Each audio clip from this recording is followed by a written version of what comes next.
Bonjour à tous, à l'affiche de ce début de semaine, une Hyundai Ioniq autonome, plus d'autonomie pour la e-Golf et enfin au sport avec les adieux d'Audi et Volkswagen au sport automobile.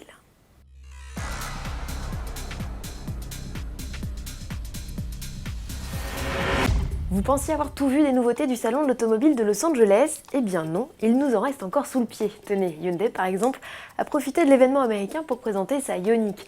Cette berline, déjà proposée avec 3 motorisations alternatives, hybride et hybride rechargeable et électrique, existe aussi désormais en version autonome.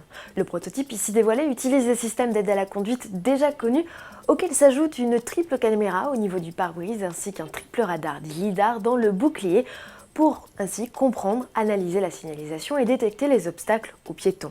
Ces dispositifs mis au point par le constructeur comprennent également un logiciel de gestion et d'analyse des données perfectionné, des fonctionnalités affichées sur un nouvel écran tactile à poser sur le sommet de la planche de bord. Si Hyundai n'a pas évoqué de date de commercialisation, on sait qu'un deuxième prototype déboulera en janvier et sillonnera les rues de Las Vegas lors du CES, le plus gros salon dédié à l'électronique.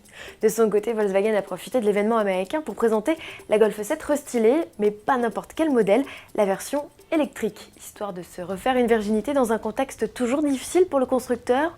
Quoi qu'il en soit, cette déclinaison ne profite pas seulement de nouveautés stylistiques ou d'équipements high-tech, elle s'offre surtout une nouvelle fiche technique. Le bloc passe de 115 à 136 chevaux et le couple grimpe de 270 à 290 Nm. Les performances s'améliorent avec 8 dixièmes de gagné sur l'exercice du 0 à 100. L'autonomie, quant à elle, est presque doublée. Avec l'augmentation de la capacité des batteries lithium-ion, la e-Golf serait désormais théoriquement capable de parcourir 300 km sans passer par la case recharge. À vérifier à son lancement au printemps où elle devra se mesurer à une concurrence plus affûtée et notamment l'Opel Ampera i, nouvelle venue qui revendique 500 km d'autonomie. L'électrique, c'est l'un des axes forts de développement de Volkswagen, groupe qui a annoncé le 18 novembre 2016 la suppression d'environ 30 000 emplois dans le monde. Les licenciements secs seront exclus, explique le constructeur qui veut réduire ses effectifs d'une manière socialement respectable. Et cela passera notamment par ses équipes en sport automobile. Une page s'est tournée le 20 novembre dernier. Le constructeur a en effet fait ses adieux au championnat du monde des rallyes en Australie. Une histoire qui se termine toutefois en beauté avec le doublé d'Andreas Mikkelsen et de Sébastien Ogier. La Polo Air WRC rentre pour sa part au garage après avoir parcouru près de 49 000 km depuis son arrivée dans le championnat le 16 janvier 2013. Thierry Neuville termine 3e du rallye d'Australie et s'offre ainsi avec Hyundai le titre de vice-champion du monde de WRC. La saison 2017 verra le retour de Toyota et Citroën, équipe tricolore qui lorgne sur le quadruple champion du monde français, tout comme Ford M-Sport d'ailleurs.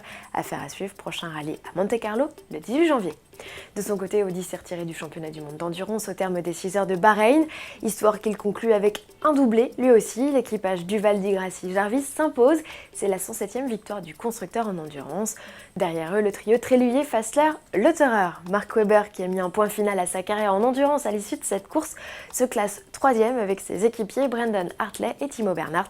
Enfin, malgré leur 6e place, le trio Dumas, Lieb, Jani sur la Porsche numéro 2 s'assure du titre pilote. Une course qui aura été riche en émotions et marquée par le beau geste de Toyota envers son éternel rival avec cette image apposée sur tous ses proto-hybrides. Une technologie que la FIA a d'ailleurs au terme d'une réunion technique à Bahreïn choisi de maintenir en LMP1 jusqu'en 2019. À demain.